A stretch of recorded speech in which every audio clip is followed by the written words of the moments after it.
Hi, everybody. Thanks for being here. We're just going to let folks trickle in for the first couple minutes here. Um, this is for our webinar series, Communication Partner Instruction. That's what we're going to be talking about today.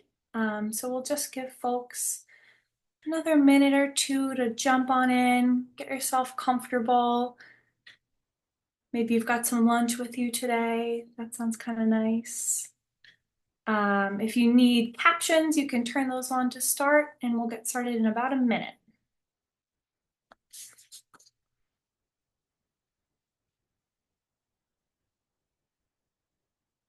Just letting folks trickle in for a moment before we get started.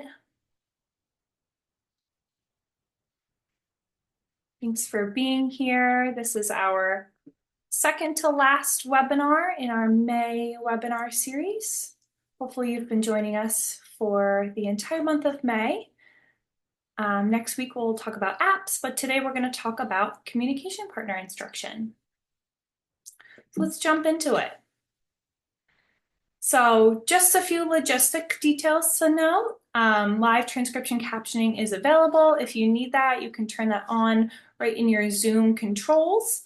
Any questions that you might have, please go ahead and put those in the Q&A. We'll have some time for questions at the end. And then you can use the chat section for any comments. If you need a certificate after this webinar, we will be providing the QR code to scan.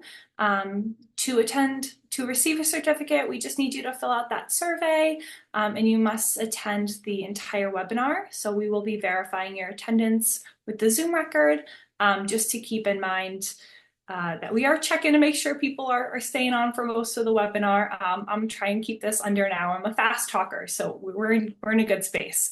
But we'll have more information about that at the end.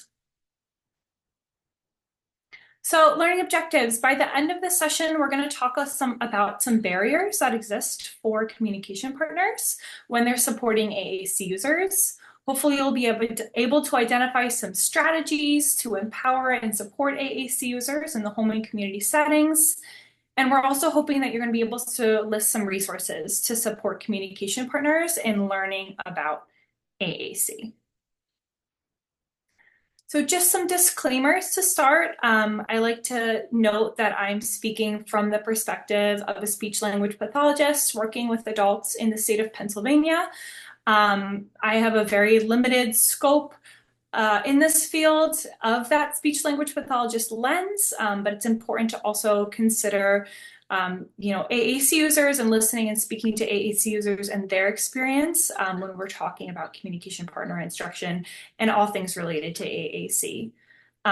Throughout this presentation, I will also use a variety of identity first and person first language to accommodate both preferences. So you might hear me say an AAC user, you might hear me say someone who uses AAC, an autistic person or someone with autism, just to accommodate both preferences.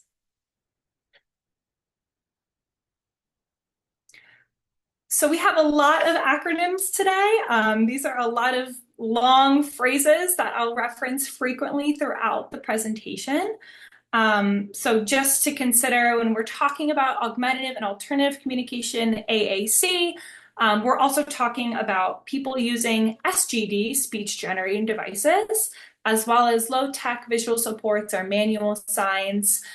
You'll see me use the phrase CP for communication partner, DD and ID for developmental or intellectual disability, as well as DSP, direct support professional, to refer to some of the communication partners that are working with our folks with ID and DD.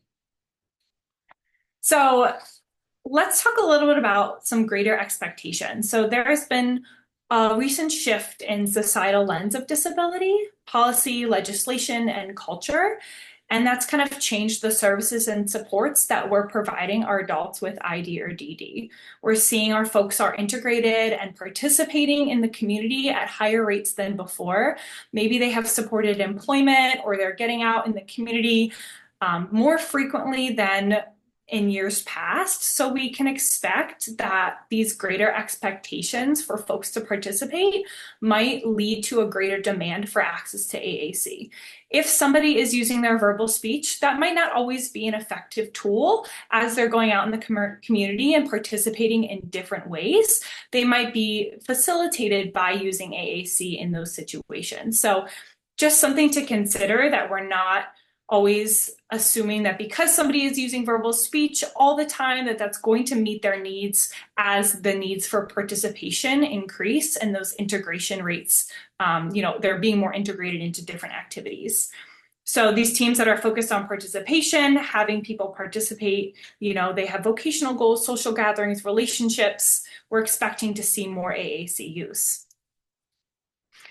We can also note that communication is a two-way street. So in the same way that we're expecting our AAC users to send messages, we're also expecting as communication partners to receive and send that message back. So it's a relay, it's a relationship between the individual using AAC and their communication partner. Communication partners' interaction styles, their way of communicating, affects the AAC user. So they might engage in non-facilitative communication styles like asking closed-ended questions or dominating interactions. They might not provide a lot of opportunities for response. And that's part of this two-way street that we can see will have a big impact on our AAC users as well. Hanley et al. And their team identified this quote, which I think is really interesting, that support staff who are getting education in care, in taking care of people, view that as their primary responsibility. And so they weren't as involved as integrating communication supports or identifying communication needs. So focusing on, activities of daily living and making sure that those care tasks are done sometimes can be a barrier for making sure that folks are still getting the opportunity to use their communication device or interact, with each other in those situations. So who's on our team? We have a lot of members on the team that can be kind of chunked into two big groups. We look at folks that have educational or care relationships with our adults with ID or DD, and then folks who have social relationships, friends, siblings, parents. Communication partners as a whole have to wear a lot of hats. They have a lot of responsibilities. And so we have to acknowledge, as folks working and to support our adults with ID or DD, that integrating AAC, implementing AAC is an additional expectation, an additional responsibility on top of staff who are already doing a lot to support these folks. So just something to consider.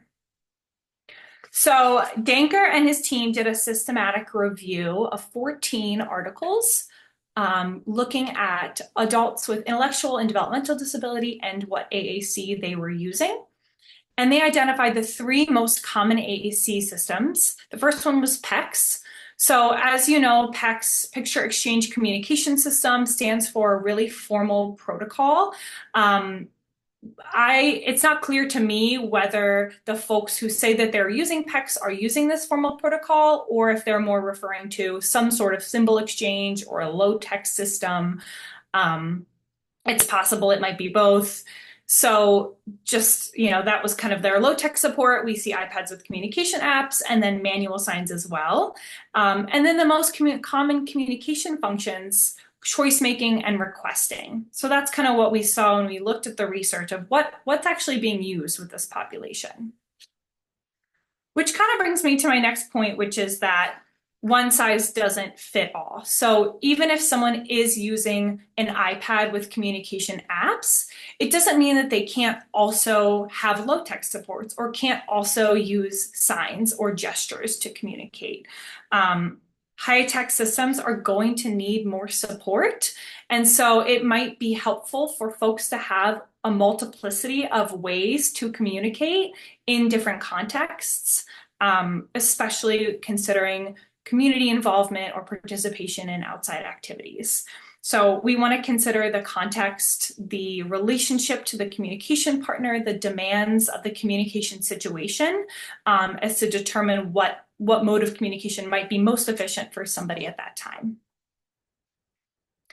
So we're going to jump a little bit into the nitty-gritty research and just kind of provide an overview on what the research is saying on communication partner instruction, specifically for this population of adults with intellectual and developmental disabilities. So Adina Hanley and her colleagues reviewed the literature on the experiences of communication partners in communicating with adults with intellectual and developmental disabilities. And she identified 4 barriers that are getting in the way of communication partners. The first one is time. We touched a little bit on this. Communication partners generally have a really high workload. They have a high caseload. They have a lot of tasks that they need to get done. Residential staff, direct support professionals have care-related tasks. These can be often take up, a significant amount of time, and the high demand for providing physical care can lead to missed opportunities to detect subtle communication cues or missed opportunities for connection or communication. Access barriers, right, is a huge barrier that we hear in the field too. Access to AAC professionals, access to the right equipment.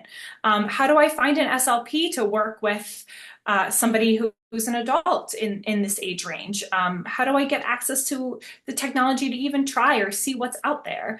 And then access to training. So again, this is a really interesting study from Danker, 138 staff that they surveyed, direct support staff. 38% had training in nonverbal communication.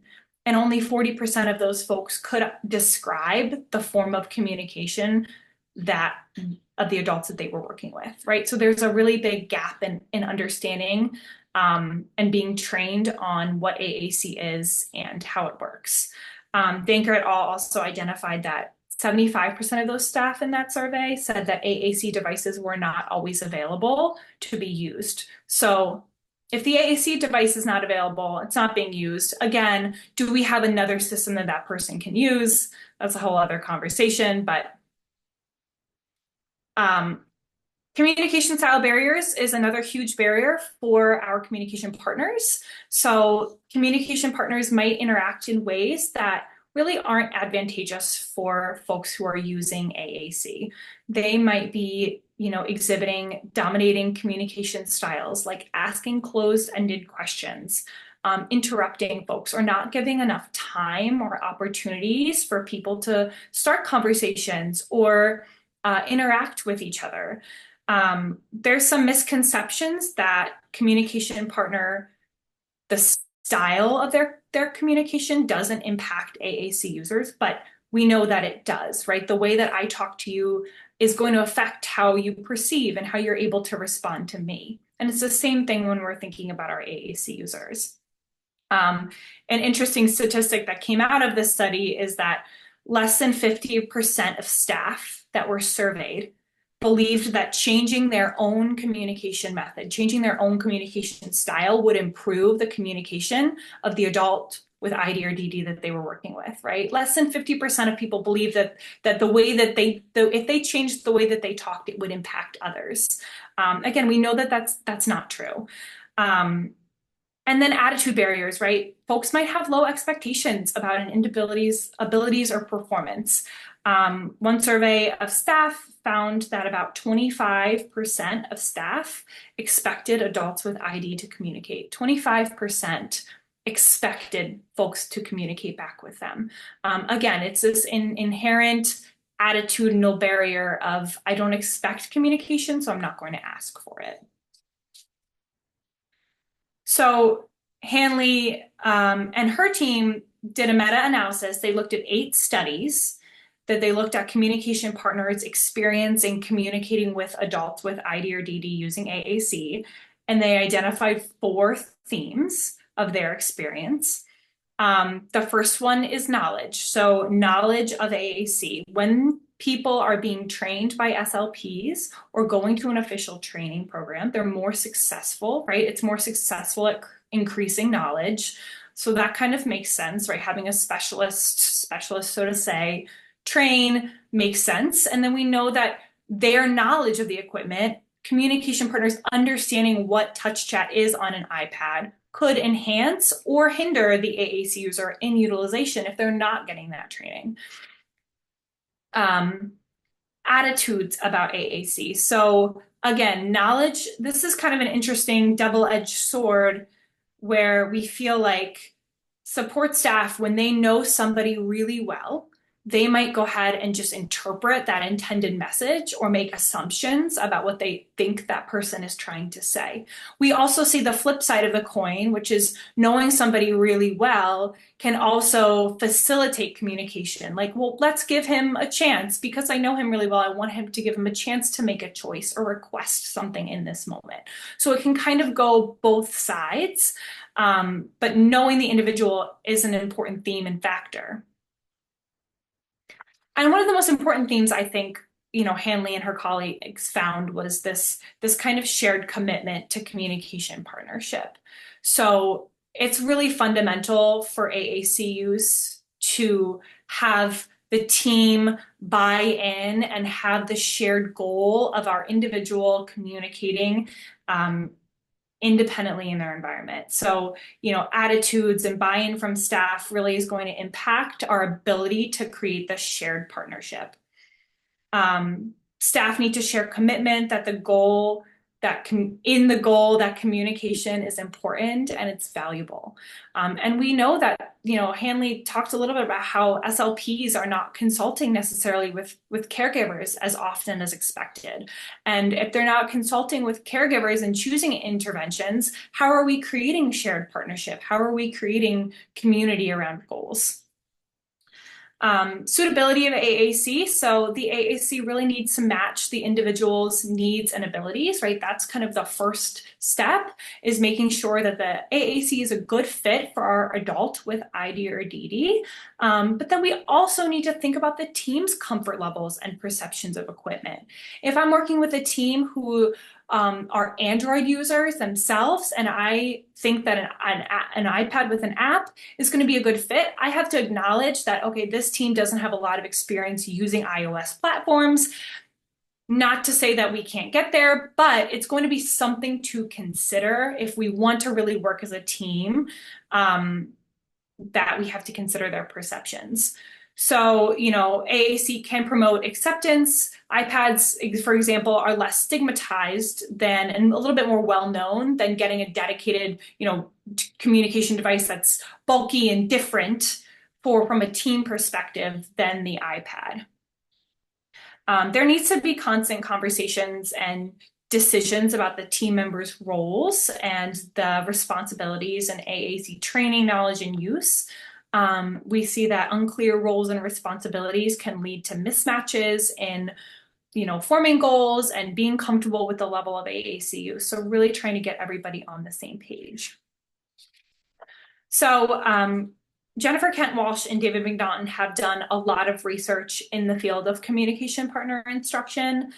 They've identified the lack of training for communication partners, and they know, how successful this component is for a successful intervention. So they've identified this 8-step model to use in communication partner instruction programs, and it's long, it's lengthy.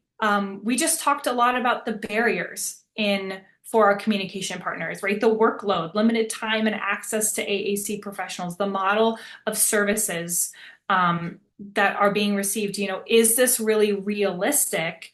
It's the gold standard, but is it really realistic to expect that we're going to be able to teach our communication partners using these stages all of the strategies that they need to learn to be successful?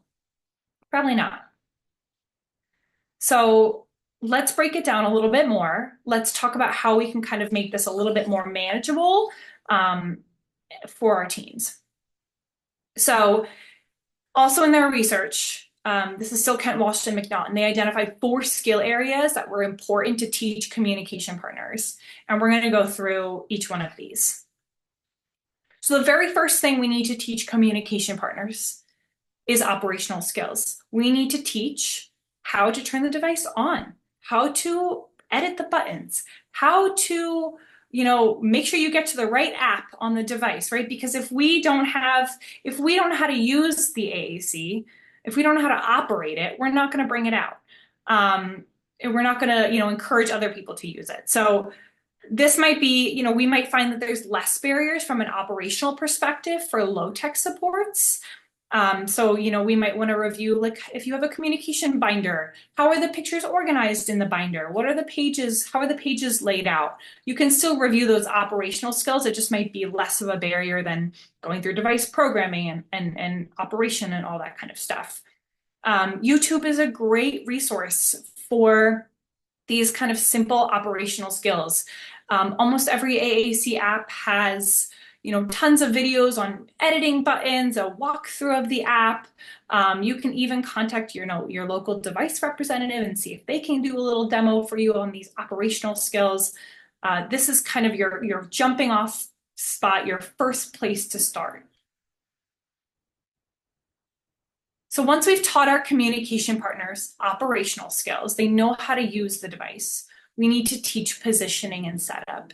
This is really important for folks who are maybe using some sort of alternative access method, maybe have a device mounted or are using switches. We need to teach people how to manage those mounts or switches. We need to teach proper positioning. Again, I highly recommend, getting a device vendor to come out, or the SLP who, went through the evaluation funding process for the device to come out and talk a little bit about positioning and setup. But also if someone's using PEX or a low-tech binder, you still need to review the setup of the pictures on the front of the binder. Is there a sentence strip? Where does it go, right? Like all of these kind of setup skills will help people be successful. Writing them down, sometimes people like to put like a sticky note on the back of the device. It needs to be at this angle, or make sure that, the switch is by his right ear, not his left ear. And those kind of things need to be written down. You can even record them as a video for future reference. That could be helpful too. So once we've gone through, we've set up, we've learned how to operate the device, we've taught our communication partners how to position the device. Now we need to teach those interaction skills. So we need to teach wait time, right? Expectant delay. We need to teach how to ask open-ended questions, being responsive to and noticing when our adults are trying to communicate with us, and then modeling or engaged language stimulation throughout the day. So this is kind of one of those areas where Kent Walsh and McNaughton talked about, providing a verbal description. What is wait time? Let's read about what it means to have wait time. And then let's practice using wait time. I'll ask you a question and I'll wait for you to answer. Practicing with each other and then practicing with the AAC user themselves. There's also been a lot of research to suggest that video recording can be really helpful to help people self-identify where they can use these interaction skills more efficiently, or where there might be some gaps where they're not using some of these strategies, but they could be. So interaction skills is that next thing to teach. And Kent Walsh and McNaughton really talked a lot about aided language stimulation and said that, this can be a really helpful strategy to facilitate choice making, specifically for this population. So, pointing or indicating to a message or a symbol on the device to help folks make a decision during breakfast, for example, on what they'd like to eat. But something like this that can be successful doesn't come without those first steps of learning how to operate the device, right? First, starting with those attitudinal barriers, right? Okay, this is a tool that can help the person that I work with. Okay, how do I work this tool? How do I set it up? Okay, now how do I interact with this person, right? So it kind of comes down the line to this point where we like, okay, now we know the strategy works. We have to get through all that other stuff first. And then once we've gotten that down, we can now talk about how to integrate it across environments, right? So we're going out to vocational settings, recreation, community places. How can we talk about even as simple as choice making and requesting? How can we identify these areas where we can use AAC. Um, and thinking about how we can do that as a team to make sure that this is being used throughout the day and not just, when that one support staff is there that knows how to use the device. I really suggest, the team kind of comes together and brainstorms opportunities. We'll talk a little bit about the Just So program that we run at the end of this, but that can be a helpful tool to help people, initiate those conversations about opportunities to use AAC across the environments. You might also want to talk about prompting or any sort of prompts that folks might need, especially if they're just getting started with AAC. Communication partners might need to be taught that, Johnny will use his device, but right now he needs a little bit of support. Here's the ways that we can support him through prompting. So the real question is, can training communication partners reduce device abandonment? So the estimates right now are high that AAC users are underusing or just completely abandoning their devices. And now some of that might be because we're not doing great feature matching, especially as folks transition out of school. A lot changes in this early adult population, so that absolutely can be a factor. But we also really need to consider the team involvement in the selection of the device, in the implementation, in the upkeep of the equipment. Think about it. If you have a team of folks who use Androids, again, and you have somebody using an iPad, they don't know how that works. Is that going to be a factor in device abandonment? It might be. So can training people reduce that? We hope so. So let's talk a little bit about communication partner training. So we've kind of talked about some of the research. How do we start? What do we do from here? The first most important thing is starting with those attitudes and starting with that perception and getting buy-in from the team. Communication is a human right. Our adults with intellectual and developmental disabilities have things to say, and we need to make sure that staff are buying into this concept and are kind of on that baseline understanding that this is a valuable tool for the people that I work with. Once we know that they feel that way, we can talk a little bit about how communication can be integrated into their current role with the individual. So again, they're wearing a lot of hats, they're doing a lot of things. These DSPs are running around, they're taking care of so many different things. So how can we, show and teach that communication can be part of what you're doing right now? We can, increase their comfort and familiarity, right? Just getting more exposure with the device or system that somebody is using.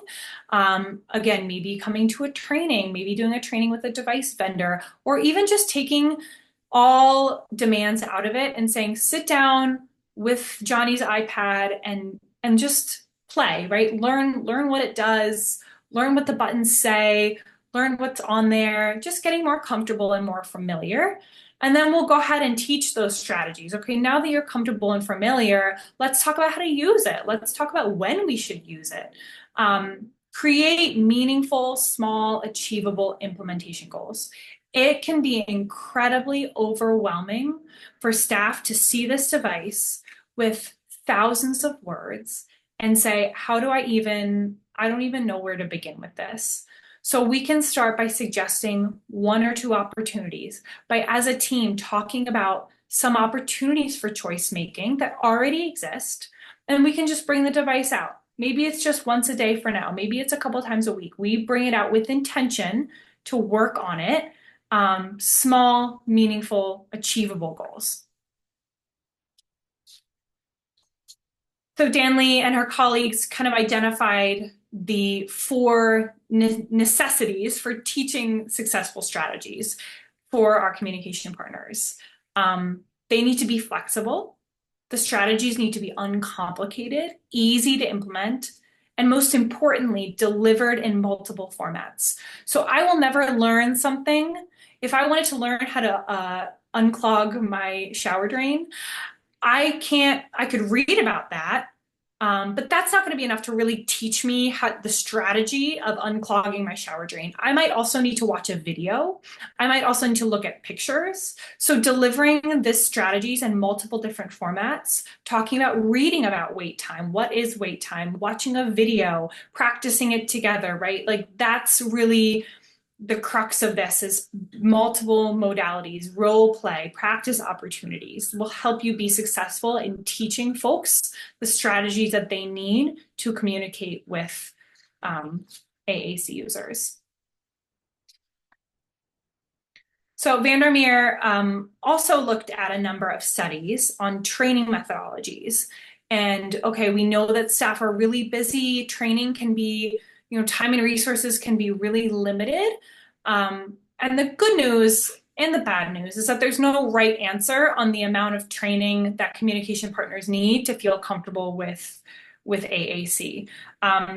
She identified in her study that training ranged from less than 4 hours to over 2 days of training, and that these increments of training started in like 30-minute increments and went all the way up into 6-hour huge chunks. Staff sits down for 6 hours and talk about this. There was no right or wrong answer. There was no optimal duration. They did individuals, they did groups. So that's good and bad news, right? But it's really just on what's feasible and practical for your team through multiple modalities. Again, maybe it's that in-service presentation that's 1 hour, and then you encourage folks to have the opportunity to do role play or practice and feedback on some of those strategies together. So, the teaching communication partners with multiple modes and multiple formats kind of models what David McNaughton and Kent Walsh were saying with their strategies for communication partner instruction. It's just a little bit more feasible. So ideas for implementation, I kind of recommend that you consider adding some clear outcomes for AAC use in the ISP, writing and documenting what is happening now with the communication device, what you would like to see happening in the future, as well as what team members are responsible for what.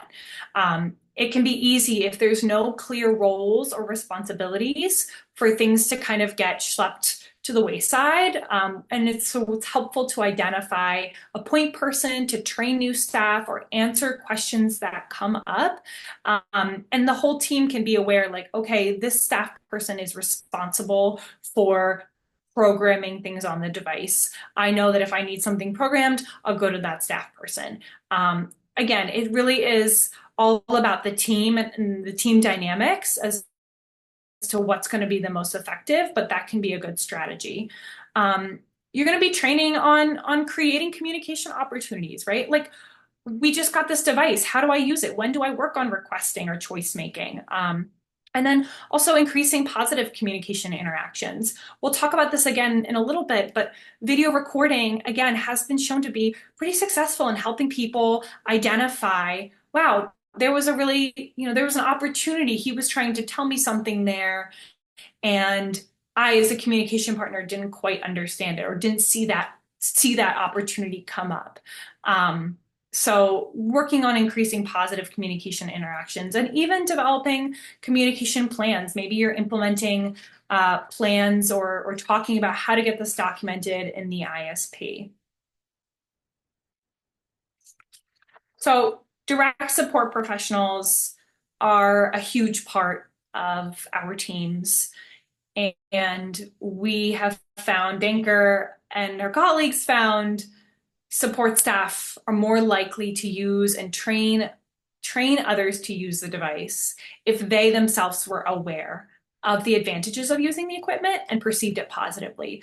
Again, it kind of all stems from those attitudes of, I understand that this tool can be helpful to help the individual I work with communicate. I think it's a positive thing. Therefore, I'm more likely to use it. I'm more likely to help other people use it.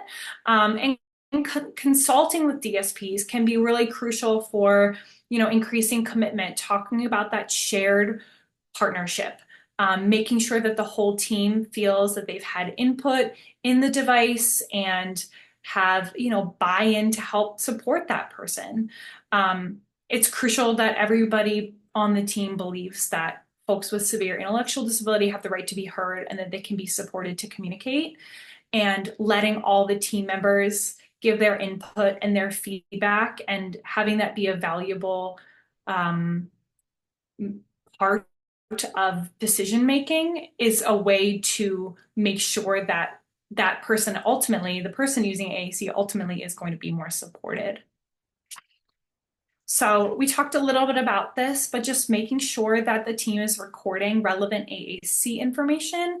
If you've just gotten a device recently, or even if the person is coming to you for the first time with equipment, let's talk a little bit about what the warning, who do I contact if something breaks? What do we do when the device is not available? We're at the pool and the iPad can't be out. Does this person have a low-tech backup somewhere? Where is that? I kind of suggest sometimes that people keep a binder or a Google Drive form or whatever works for you with all this information in one point. And then again, the contact person and the responsibilities of team members when it comes to device management and operation. This is kind of more from a logistic perspective. We know that it's, all team members' responsibilities to, assist with implementation and using strategies, but who's responsible for, making sure the device gets backed up every month, adding new vocabulary, requesting a new device when we need it, or sending it out for supports if that needs to be done too. Just keeping all that information in one place. So let's talk a little bit about some practical ideas. How do we go about getting the support that the staff needs, the communication partners need to be trained? We have some suggestions. The first is AAC Community. So AAC Community is TechOWL's kind of AAC blog, I like to say. And we have recordings of all of these webinars that we've done in this series. They're not up yet, but previous series that are free just on the website that you can reference. We have links to local CEU courses, not local, online CEU courses about AAC so that you can kind of log into. It will cover anything from basic AAC, what even is AAC, to more strategy specific content. And then Consider Communication is part of AAC Community. That's an online project that was developed to take broad AAC ideas and concepts and break them down for people who support AAC users. So we have an article on what are symbols, what is behavior and how is it related to communication, what is modeling, all that kind of stuff. They're free. You can just go on and read and take in some information about what's valuable for you. And the Consider Communication project is also nice because some of the pages have videos or links to research articles. So again, talking about that multimodal format, just reading about it, maybe there's a video on there too, to help folks, communication partners on the team, understand those concepts. Just So Speech Services is a program that's funded by the Pennsylvania Office of Developmental Programs. This is a program that we run here at TechOWL, and it is online and consultative SLP services for ODP consumers and their teams. So anybody who's an ODP consumer in the state of Pennsylvania can receive up to 15 hours of support through this virtual format. And this is a really great opportunity to kind of receive any training for staff or families on the implementation or operational skills of a device. We can help kind of identify any communication barriers, help troubleshoot any problems that are coming up, and we can also help set up, select, or customize a communication device. Somebody's coming here with a communication device or they need a new one, we can kind of take care of those services. So this can be a really great opportunity to get everybody together as a team on the same page. Let's talk about what's going on and how we can move forward, again, from that shared communication perspective, We talked about this, but video sampling has been really, really effective for people to identify missed opportunities for communication and potentially help increase their responsiveness in the future. this could be as simple as recording, a couple interactions with a communication partner out in the community or in the home setting and watching it back together as a team and saying, look, I noticed that, when it was time for breakfast, I took out the orange juice and I started pouring a cup, and I could have given, somebody an opportunity to ask for what they would like for breakfast or make a choice. And then self-assessment. So, sometimes it can be helpful to help guide communication partners through self-assessments about their perceptions about communication or inherent bias or attitudes that they might have about communication and how that's affecting their ability to work with folks with ID or DD and using AAC. There's a couple resources online I'm happy to share afterwards if somebody's interested on these like kind of self-assessment quizzes of what are my barriers or what are my attitudes towards communication and how does that affect me as I show up in this role. Final takeaway, I love this picture. Final takeaway, communication is a human right, and our residential staff, our direct support professionals, are a lot of times the primary communication partners for our adults with ID or DD. So we need to make sure that they're feeling supported and being trained to create this shared commitment towards communication partnership while being empathetic to the high workload and all of the other tasks that they need to complete. Making sure that folks feel like they're part of the team because they're an integral part of the conversation. We need to make sure that communication partners are trained in how the equipment works. They understand how to set up the equipment. They know strategies to implement it, when to use it, and then they can feel comfortable going out in the community and bringing the device out with them or creating and expanding opportunities for communication in support and in collaboration with the adult with intellectual or developmental disabilities who uses AAC. And thinking about how to set meaningful goals, how to continue folks developing their use of AAC, fostering independence as they move in life. Here's the references. I highly, recommend if you're interested. If you have any trouble getting the PDFs, please let me know, and I'm happy to send them. Some really great research out there on this topic. Go ahead and follow us on social media. We're big on TikTok. Lots of good content out there about assistive technology and AAC. We are located at Temple University if you'd like to learn more about the Institute on Disabilities. Our next and final webinar in the May webinar series is Exploring AAC Apps. So that's next Wednesday at 12 o'clock. We have some great apps that we'll be talking about. Feel free to register at the link below. And the moment you've been waiting for, here's your QR code. Please go ahead and just complete that survey. If you do it right now, you don't have to remember later. And then, we can work on those certificates for you. We will be verifying attendance with the Zoom record. So please stay and fill out that survey for us. I'll keep it up on the screen. Were there any questions? While we're here, we have a few minutes. I'm normally chatty Kathy, but I'm trying to see. Oh dear, sorry. Try and go back. That's our contact information. Happy to put my email down in the chat, but you can also take it from right here.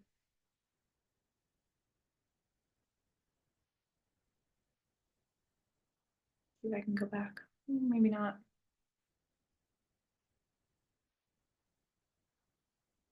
Did anyone have any questions? I'm going to put the survey back up. Can you hear me, Cassie? Yes. Okay. One question just came in. How do you address typing to advance communication? I'm not sure that I totally understand that question. Would love a little bit more context. Yeah.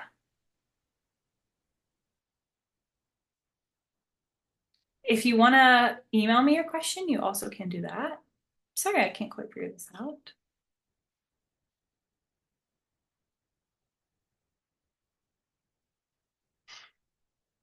And, all right. Any other thoughts, questions? If not, you can have a great rest of your day. Give you 15 minutes of your lunch break back. Um, feel free to hang on if you have any other questions, but that's all I've got. Thank you all for being here. And we'll see you hopefully next week for apps and deep dive.